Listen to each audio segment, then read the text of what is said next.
उन्नीसवां दिन आज FAA aspirants का और बारिश हो रही है, लेकिन बारिश हो, धूप हो, दिन हो, सुबह हो, शाम हो, ये लगातार अभी प्रोटेस्ट पे है। और आज भी जो है ये लंबी लाइन में ये चीजें जो है, आप एजुकेशन जो सबसे बेस्ट चीज सिखाती है कि जब मुझे याद आता है जब हम बचपन में किसी एग्जामिनेशंस में होते थे तो ऐसे ही जो है हमें रोज में बिठाया जाता था, और आज भी है विद डिसिप्लिन के साथ 19वें रोज भी, यानी कि 19वें दिन भी जो है ये एस्पायरेंट्स प्रोटेस्ट पे लगातार बैठे हैं। इनका मानना ये है गलती हमारी ये है 3 साल से मेहनत की, और 3 साल के बदले में सिला ये मिला कि कुछ ऑफिशियल्स अगर करप्ट हुए सजा हमें मिल रही है। ये मैं आपको लगातार लाइव तस्वीरें दिखा रहा हूं। ये आप लोग सारे जो है FAA एस्पायरेंट्स हैं, आज भी इनसे बात करने की कोशिश करते हैं, क्योंकि और एक चीज मैं आपको दिखाना चाहूंगा यहाँ पे, ये इन्होंने खुद का एक इगफी बनाया है और इनके कहने के मुताबिक ये इन्होंने लटका के रखा है यहाँ पे, और इस पे लिखा है कि FAA के हार्डवर्क है। 19वां दिन आज लगातार प्रोटेस्ट का जारी है। कुछ यहाँ पे एस्पायरेंट्स इनसे बात करने की कोशिश करेंगे, जैसे इससे पहले भी हमने बात की थी। जी बेटा, आप सबसे पहले अपना नाम बताया। फाजिला। फाजिला, क्या लगता है 19वां दिन है आज, कुछ रिग्रेट हो रहा है आज? रिग्रेट बस यही हो रहा है कि हम लोगों ने JKSSB का फॉर्म ही क्यों भरा, पहली बात, क्योंकि इतनी अनसर्टन ऑर्गेनाइजेशन है। हम लोगों ने बस इस उम्मीद से भरा था कि हाँ, LG सर ने कहा है फास्ट ट्रैक रिक्रूटमेंट, 1 साल के अंदर सब कुछ हो जाएगा। उसके बाद भी हम मानते हैं कोविड हो गया, उसके बाद एग्ज़ाम पोस्टपोन हो गया, उसके बाद सब कुछ हो गया, एग्ज़ाम हो गया, DV हो गई, उसके बाद नई इनका ड्रामा शुरू होता है। हाँ जी, इस पर इंक्वायरी बैठी गई है, जो ये लोग ऑफिशियली बोलते भी नहीं है, इंक्वायरी बैठी गई है। उसके बाद हमारे 5 दिन के प्रोटेस्ट के बाद हमें पता चलता है कि DIPR का ट्वीट आता है कि हाँ, इसमें इंक्वायरी चल रही है। उसमें भी उन्होंने कुछ भी क्लियरली नहीं बोला है कि strict action will be followed against हूँ। हम लोग की बस यही डिमांड है कि हमारा सिलेक्शन लिस्ट रिलीज़ किया जाए, अगर इसमें कुछ है ही नहीं। मैं आपको बता दूं कि सेंट्रल गवर्नमेंट में जो सरकार अभी है, उन्होंने स्टार्टिंग में भी एक मैनिफेस्टो में भी कहा था कि हमारी सरकार होगी तो ट्रांसपेरेंसी होगी, करप्शन फ्री होगी, कहीं पे कोई स्कैम नहीं होगा, और पूरा हिंदुस्तान जो है करप्शन फ्री होगा। आपको क्या लग रहा है, क्या वो मैनिफेस्टो या उनके जो दावे हैं वो सही साबित हुए? मैं तो बस इतना कहूँगी कि जो ये लोग कह रहे हैं, अब ये नया बोल रहे हैं कि पहले स्कैम्स होते थे, अब स्कैम्स होते हैं, फिर इंक्वायरी होती है, एंड फिर उसका कंप्लीट सेंटेंस फिर स्क्रैप होता है एग्ज़ाम, फिर उसके बाद और एग्ज़ाम होगा, उसमें भी स्कैम होगा, फिर से स्क्रैप होगा। मतलब कि पहले लिस्ट तो आती थी, अब वो भी नहीं होता है। इसका एक सोल्यूशन ऐसा है कि अगर किसी भी एग्ज़ाम में स्कैम आप पा रहे हैं, कल्प्रिट्स को सामने लाओ, उन स्टूडेंट्स को डीबार करो, JKSSB, JKPSC के सारे एग्जाम से, वो एक मिसाल बनेगी। जो है उन कल्प्रिट्स को सामने लाना चाहिए जो ऑफिशियल डिपार्टमेंट में रहकर जो है ऐसे दान दिया करते हैं या जो ऐसे चीज़ें करते हैं जिसकी वजह से बच्चों का मुस्तकबिल ज़ाया हो रहा है। बिल्कुल, पहले तो वही कल्प्रिट्स है। अगर कोई बच्चा चाहता है कि उसको हेल्प मिले एग्ज़ाम पास करने के लिए, उसकी हेल्प करता कौन है? JKSSB के ऑफिशियल्स या जो भी उनके हायर ऑफिशियल्स हैं, उनका तो कोई नाम भी नहीं लेता है। वो तो पोस्ट पे पोस्ट री-एडवर्टाइज किए जा रहे हैं। जो कि पुरानी रिक्रूटमेंट्स हैं, उनका तो कुछ आइडिया ही नहीं है, उनको बच्चे सड़कों पे हैं, उसका भी कोई आइडिया नहीं है। पहले आप उनके खिलाफ कुछ एक्शन लीजिए, उसके बाद आप लिस्ट को फिल्टर कीजिए, उसके बाद आप डिसाइड कीजिए कि स्क्रैप करना है या नहीं। ये पहले आता है कि स्क्रैप किया जाए।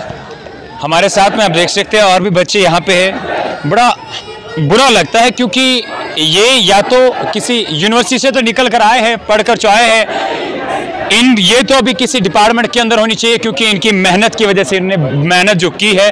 लेकिन ऑफिशियल्स एक चीज समझ नहीं आ रहा है, हमारी तरफ से ऑनरेबल एलजी सरकार से एक सवाल है सर, अगर स्कैम या कहीं पे भी कोई करप्शन हुई है सर, उन ऑफिशियल्स को क्यों सामने नहीं लाया जा रहा है, उनके खिलाफ क्यों नहीं एक्शन लिया जा रहा है? कमेटी अगर बनाई है तो क्या उस कमेटी से अभी तक ये सामने नहीं आया है कि अगर इस चीज में कोई भी स्कैम हुआ है, कहीं पे भी पैसा दिया गया है, सबसे पहले पैसा देने वाला तो दूर, पैसा लेने वाला कौन है? ऑब्वियसली पैसा लेने वाला तो वही होगा जो ऑफिशियल एडमिनिस्ट्रेटिव ऑफिसर होगा। उनके बदले में इन बच्चों को क्यों भुगतना पड़ रहा है? अगर ये 900 के आसपास करीबन बच्चे हैं, 5 बच्चों की वजह से क्या ये सारे बच्चों को सफर करना पड़ेगा? अगर किसी ने पैसे दिए हैं तो क्या ये इन 900 बच्चों का कसूर है? अगर किसी ने अपनी इस जॉब के लिए पैसे दिए हैं तो क्या उनकी वजह में जो है इन बच्चों को 19 दिनों से ये सड़क पे रह रहे, इनको पनिशमेंट मिल रही है? या इनको इस बात की पनिशमेंट मिल रही है कि ये पिछले 19 दिनों से और पिछले 3 सालों से मेहनत करके इस एग्जाम के लिए प्रिपेयर हुए हैं और क्वालिफाई किया? फिल्टराइजेशन होनी चाहिए। सबसे बड़ी बात, फिल्टराइजेशन करने के बाद सबसे पहले उन ऑफिशियल एडमिनिस्ट्रेटिव ऑफिसर्स को सामने लाना चाहिए और उनको एज पर कानून के मुताबिक सजा देनी चाहिए ताकि आने वाले समय के अंदर ऐसी सारी चीजें ना करे। ट्रांसपेरेंसी के नारे दिए गए, करप्शन फ्री के नारे दिए गए, लेकिन ये क्या है?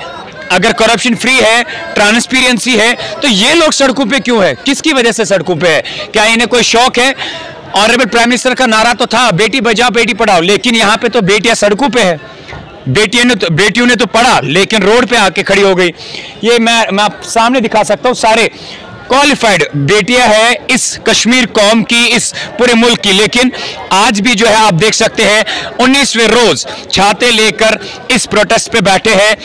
कारण केवल इतना है, इनकी डिमांड केवल इतनी है कि हमारे सिलेक्शन लिस्ट को जो है निकाला जाए। लेकिन अफसोस की बात तो यह है, कमेटी तो तश्कील दी गई है लेकिन इनको कोई एश्योरेंस नहीं दी जा रही है कि क्या कमेटी बिठाने के बाद फिल्टराइजेशन की जाएगी।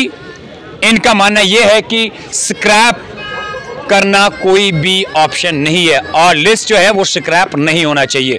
अगर किसी ने धांधलियां की है, अगर किसी ने पैसे दिए हैं तो उनकी सजा इन बच्चों को नहीं मिलनी चाहिए। अब आगे भी चूंकि और एक सिस्टर यहाँ पे है, एक बहन, इनसे बात करने की कोशिश करेंगे।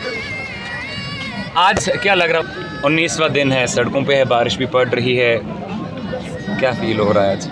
यही फील हो रहा है कि काश हमने पढ़ा ही ना होता, हम ग्रेजुएट ही ना होते, हम एलिजिबल ही ना होते एग्ज़ाम के लिए। यही फील हो रहा है। तो आपको लगता है कि लाइक किसी चीज़ की सज़ा आपको मिल रही है? किस चीज़ की सज़ा आपको लग रहा है? हमने मेहनत की उसकी सज़ा मिल रही है हमें। जो हमने मेहनत की, जो हमने 2 साल पढ़ा इस एग्ज़ाम के लिए, और जो हमने बचपन से नर्सरी से जो पढ़ते आए हैं, क्योंकि पढ़ तो इसी रहे हैं ना, कल को हमें कुछ फ़ायदा मिले। पढ़ने का मकसद क्या है? पढ़ तो हम इसीलिए रहे। वो तो सब कुछ ज़ाया ही है, वो तो सब कुछ दिखा रहे हैं। चलो ठीक है, अगर चलो स्कैम हुआ भी है, आपको क्या लगता है कि सबसे पहले अगर कहीं पे चलो क्योंकि स्कैम हुआ है या कुछ ऐसा हुआ है, आपको क्या लगता है कि सबसे पहले किन कल्प्रिट्स को सामने लाना चाहिए? पहली बात, स्कैम फाइनेंस में नहीं हुआ है, क्योंकि जब पीएसए में स्कैम हुआ था विदिन 25 डेज़ प्रिलिमिनरी इन्वेस्टिगेशन हो गई एंड विदिन 3 डेज़ स्क्रैप का ऑर्डर आया। और आज 13 जून से आप कैलकुलेट कीजिए, आज 1 अगस्त है। इट मीन्स 1.5 महीना हो गया। ये हमें पिलर टू पोस्ट जस्ट घुमा रहे हैं फॉर देयर ओन बेनिफिट्स। ऐसा स्कैम तो नहीं है। फर्दर कुछ भी इनका बेनिफिट हो सकता है, पॉलिटिकल मूव हो सकता है, कुछ भी, इलेक्शंस आने वाले हैं, कुछ भी। और दूसरी बात, अगर किसी ने पैसे भी दिए होंगे तो उन बच्चों को कहा होगा कि बच्चा आप 90 तक स्कोर करना, टॉपर्स में नहीं आना।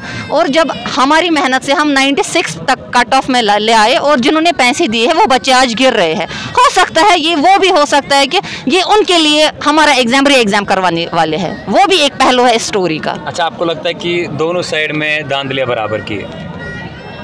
क्योंकि ऑब्वियसली अगर चलो किसी ने पैसे भी दिए होंगे तो पैसे तो ऑफिशियल्स नहीं पकड़े होंगे ना। आपके हिसाब से अगर आपको लग रहा है स्क्रैप कुछ स्कैम हुआ भी है, किसी ने पैसे दिए होंगे, तो पैसे लिए किसने होंगे?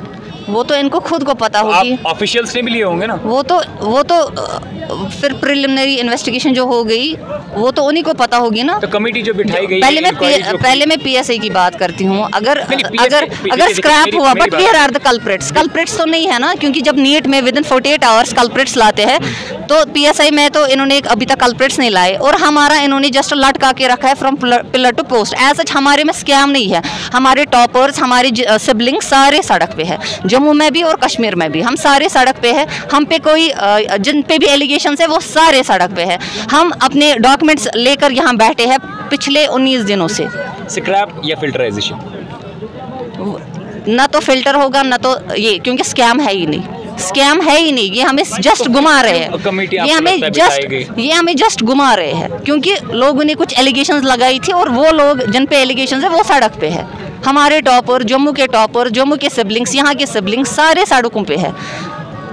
और जैसे, और दूसरी बात, कल मनीगाम पुलिस एकेडमी में LG सर ने बोला था कि एक स्टोरी है, चोर को पकड़ा गया, फिर जज साहब ने बोला पहले उनको जुर्माना करो जिसकी वजह से ये चोर बना। अगर हम 972 है, अगर कल को किसी ने एक भी गलती की तो फिर तब ये एडमिनिस्ट्रेशन को तब सजावार ठहराएंगे, क्योंकि ये इन्हीं की बातें हैं, वो इनको देखना चाहिए। देखना तो ये चाहिए कि जो कुछ भी है क्यों क्लियर कट में जवाब नहीं दिया जा रहा है। 1.5 महीना अगर हो गया, 19वां दिन इनके प्रोडक्ट्स का है, अभी तक क्यों कोई फाइनल डिसीजन इनके हित में या एडमिनिस्ट्रेशन की तरफ से लिया गया। 19वें रोज आज प्रोडक्ट्स पे है। इनका मानना ये है और इनका कहना ये है कि शायद इस चीज़ के लिए भी री एग्ज़ाम की बात की जा रही है कि जिन्होंने अगर पैसे दिए होंगे तो वो सिलेक्ट ना हुए हो, उनके लिए भी जो है री एग्जामिनेशंस की बात की गई हो। लेकिन सवाल हमारा सिंपल है, 19वां दिन प्रोडक्ट्स का है, बच्चे सड़कों पे है, बारिश पड़ रही है, कोई पॉलिटिकल लीडर अगर आता है तो फोटोशूट के लिए प्रेस कॉलोनी में आता है, कोई इनके साथ बात करता है तो फोटोशूट के लिए बात करता है, क्योंकि उन्हें पता है कि प्रेस एनक्लेव के अंदर जो है हमें अच्छा सा फोटोशूट मिलेगा। लेकिन जितने भी लोग अभी तक आए, अफसोस की बात तो यह है कि किसी का भी अभी तक वापस जवाब नहीं आया कि मैंने किसी से ऑनरेबल LG से इस बारे में बात की तो वहां से कोई एश्योरेंस मिली। हमारी तरफ से ऑनरेबल LG से गुजारिश है, सर ये कश्मीर की कौम है, ये कश्मीर का मुस्तकबिल है, अगर ये सड़कों पे है तो कश्मीर के अंदर एक्सपेक्टेड आने वाली जनरेशन क्या करेगी। हर रोज हम देखते हैं प्रेस एनक्लेव के अंदर कोई ना कोई डिपार्टमेंट जो है नारेबाजी कर ही रहा होता है एडमिनिस्ट्रेशन के खिलाफ या सरकार के खिलाफ, लेकिन जवाबदेही आखिरकार किस थी।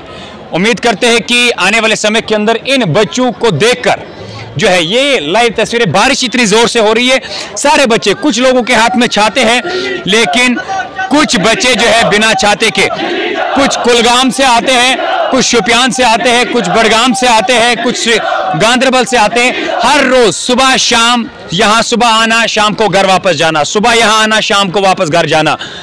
लेकिन आखिरकार कब तक इन बच्चों को जो है सफर करना पड़ेगा। या तो इनको क्लियर कट में कोई डायरेक्शन दे दीजिए, या तो ये बताइए कि जो कमेटी बिठाई गई है उसका आउटकम अभी तक क्या है, या ये बताइए अगर कहीं पे स्क्रैप या अगर कहीं पे स्कैम हुआ है तो कहां पे है। अगर कोई इन्वॉल्व है तो उनको सबसे पहले सामने लेकर आ जाए। उम्मीद करते हैं कि आने वाले दिनों के अंदर जो है इन बच्चों को देखकर शायद वो कमेटी जो है जरूर इस बात को लेकर जवाब देगी और अपनी रिपोर्ट सबमिट करेगी कि आखिरकार इस FAA के मामले में क्या कुछ सामने आया है। आगे भी इनके हवाले से जो कुछ भी सामने निकल कर आएगा सबसे पहले आप तक पहुंचाने की कोशिश करेंगे। तब तक के लिए आप मुझे और मेरे कैमरामैन को दीजिए इजाजत। अल्लाह हाफिज, अल्लाह निगहबान। खबर छोटी हो या बड़ी, यूरोप की हो या राजनीति की,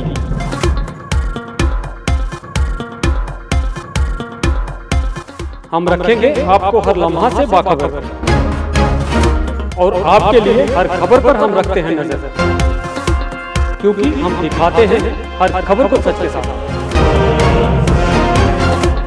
देखिए हिंदी समाचार बुलेटिन सोमवार से शनिवार रात 9 बजे जम्मू लद्दाख विजन और द कश्मीर टॉक।